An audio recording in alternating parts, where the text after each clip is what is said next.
We actually want to give a shout out to someone here in Canada. His name is Moyes, and he has his handle's the one, and he's got this little thing he does called clobbering time, and he's not, the highest level player.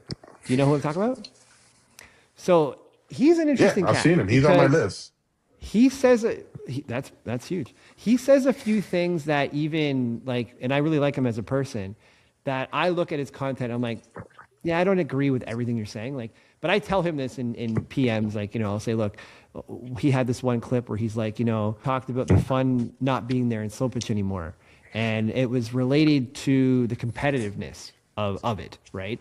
And I look at that and I go, well, that's a perception thing, right? It's because Hmm. it's what you get out of it. When you go and you're playing a tournament, the value exchange from you paying to play and when you leave the tournament and you feeling, that you got what you wanted from it is different from me to you to him to whatever. Whereas him, he's more like, he goes to these tournaments, he goes to leagues, whatever, but he's just got his POV glasses on and he's just like in the moment, present, doesn't care if he makes a mistake. He's going to laugh about it, talk about it. And that's the value for him, you know? Yeah. But he gets a lot of hate online, man. Like people just hate on him and it makes him bigger. Every time I see someone, you know what I mean? Like and then he'll just go in the comment section and be like, thanks for the comment. Thanks for the comment. Hmm. Like people just hate, bro. Yeah.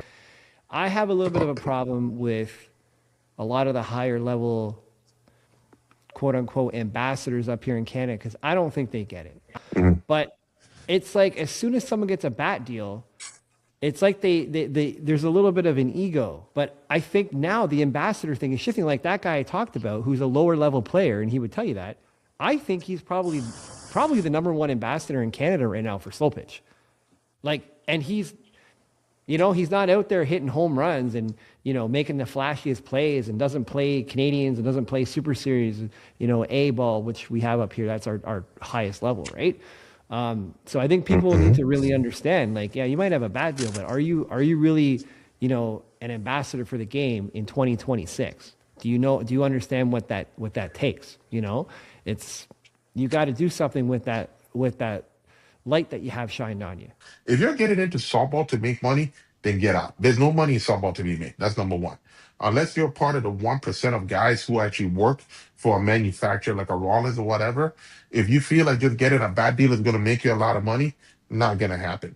So I tell people that all the time. And I said, number two, when you get to an upper level, you know, and these companies now will judge you based on your character of the person more so than just your ability alone.